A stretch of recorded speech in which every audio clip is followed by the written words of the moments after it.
Magandang araw mga mi! Bagong araw na naman po ng pagkikipaglaban sa hamon ng buhay as kasambahay dito po sa gitnang silangan.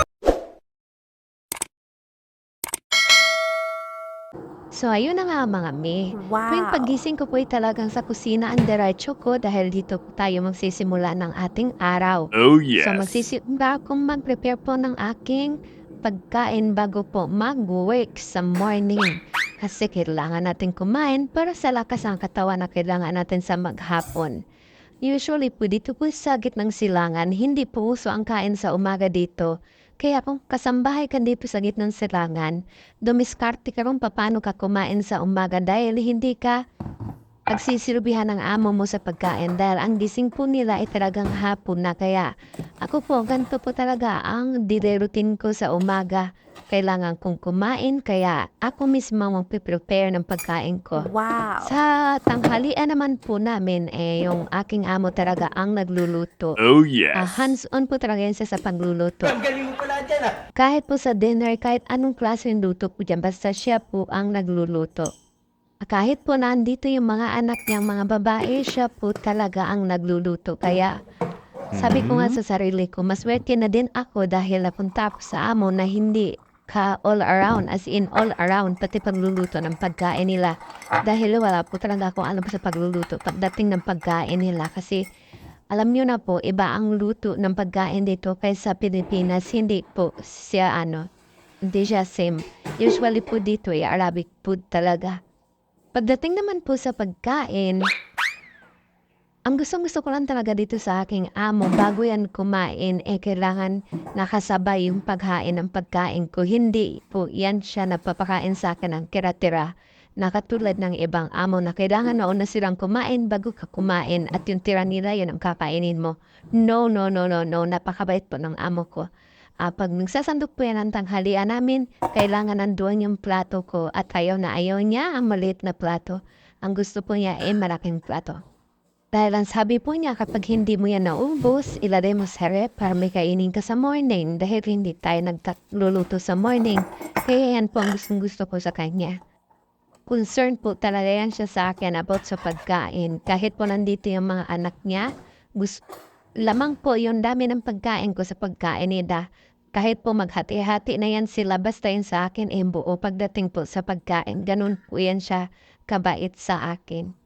Wala lang po, na-share ko lang.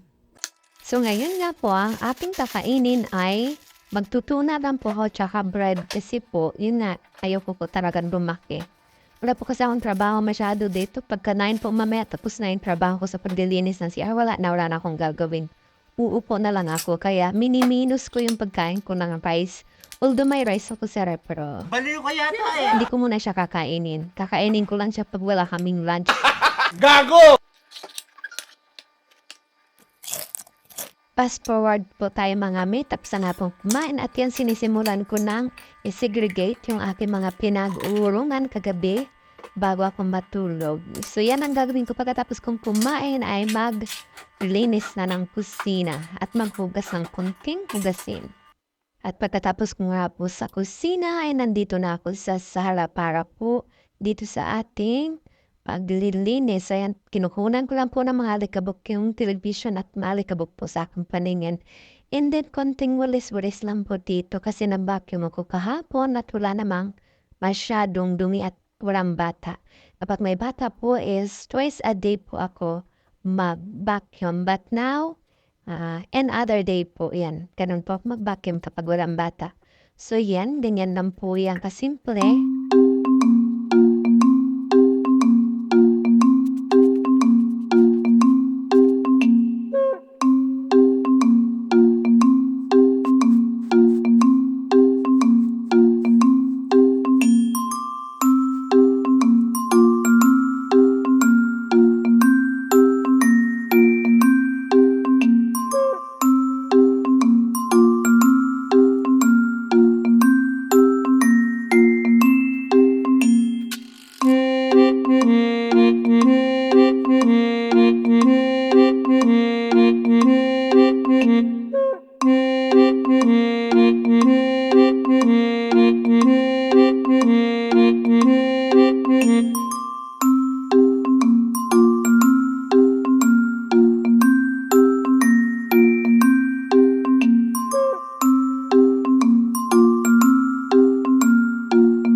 Maraming salamat po sa panonood. Paalam, meron ko po kayo amping kanunay.